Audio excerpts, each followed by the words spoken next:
نحمدک یا من شرح صدورنا بنور الایمان اما بعد فاعوذ باللہ من الشیطان الرجیم بسم اللہ الرحمن الرحیم ان الصلاة تنہی عن الفحشاء والمنکر قال رسول اللہ صلی اللہ علیہ وسلم کل بدعت ضلالہ کل ضلالۃ فی النار او کما قال علیہ الصلاۃ والسلام۔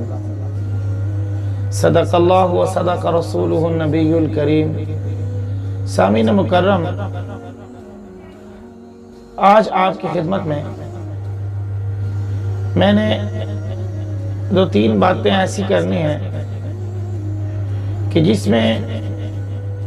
جس کے کرنے سے میں سمجھتا ہوں کہ آپ کو پتہ چلے کہ جو ہم آج تک سنتے ہوئے آ رہے ہیں وہ تمام کا تمام غلط ہے اور حقیقت پر مبنی کیا چیز ہے۔ آئیے دیکھتے ہیں۔ قرآن کریم کی میں نے ایک آیت پڑھی جس میں اللہ رب العزت نے ارشاد فرمایا کہ ان الصلاۃ تنہی عن الفحشاء والمنکر، نماز برائی اور ناشائستہ حرکتوں سے روکتی ہے۔ ذکر اللہ اکبر، یہ اللہ کا بہت بڑا ذکر ہے۔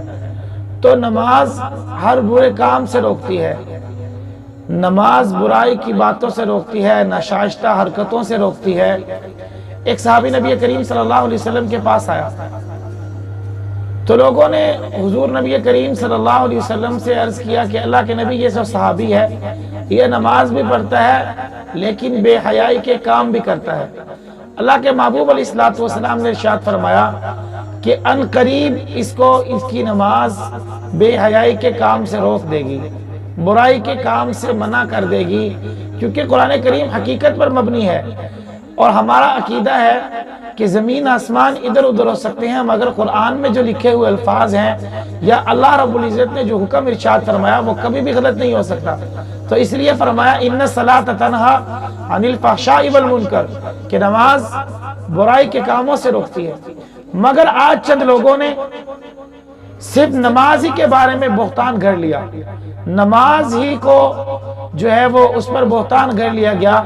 چند لوگ یہ کہتے ہیں کہ الوداع کے جمعے کے اندر، یعنی رمضان المبارک کے آخری جمعہ میں اگر کوئی شخص جمعہ کی نماز کے بعد 4 رکعت نماز نفل پڑھتا ہے اور نفل پڑھنے میں فلاں رکعت میں یہ سورت پڑھے گا، دوسری رکعت میں یہ سورت پڑھے گا، تیسری رکعت میں یہ سورت پڑھے گا، چوتھی رکعت میں یہ سورت پڑھے گا، تو اس نے جتنی نمازیں قضا کی ہیں، یعنی قضاء عمری کے نام سے یہ نماز پڑھی جاتی ہے، اس نے جتنی نمازیں پڑھی قضا کی ہیں وہ ساری کی ساری نمازیں اللہ معاف کر دے گا۔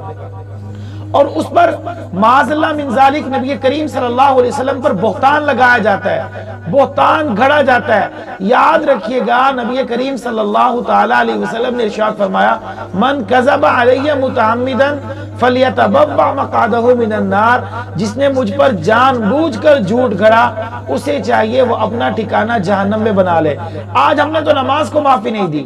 یہ کون سا طریقہ ہے؟ کسی بھی صورت میں نماز معاف نہیں، الا یہ کہ عورت کے معاملات میں نماز اللہ نے اسے معاف کی ہے، باقی کسی کو معاف نہیں۔ یا کسی عذر کی صورت میں نماز معاف ہے، یا بیماری کی حالت میں، مجنون ہونے کی حالت میں نماز معاف ہے، مگر وہ نماز یہ کہا جانے لگا کہ یہ قضاء عمری پڑھ لو گے تو ساری کی ساری نمازیں معاف ہو جائیں گی، پھر لوگ نماز پڑھنے کی کیا ضرورت ہے؟ پھر رمضان میں یہ ظہر عصر فجر مغرب عشاء پڑھنے کی کیا ضرورت ہے؟ غیر رمضان میں پڑھنے کی کیا ضرورت ہے؟ جب رمضان آئے تو پھر یہی ہم قضاء عمری پڑھ لیں اور ہمارے سر سے ساری نمازیں ختم ہو جائیں، ایسی کوئی بات نہیں ہے۔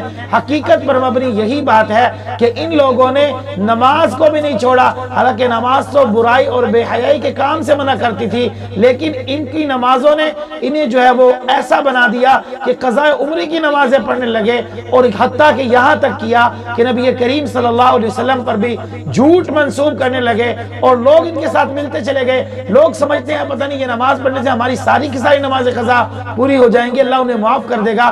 ایسی کوئی بات نہیں ہے میرے دوستو۔ نماز کسی صورت میں معاف نہیں ہے، اور نماز کو کسی صورت میں معاف قرار نہیں دیا گیا۔ اگر نماز معاف ہوتی تو حضرات انبیاء علیہ السلام کو معاف ہو جاتی۔ نبی کریم صلی اللہ علیہ وسلم نے بھی بیماری کی حالت میں آخری ایام میں جب آپ کی آنکھ کھلتی تو آپ ابن عباس اور حضرت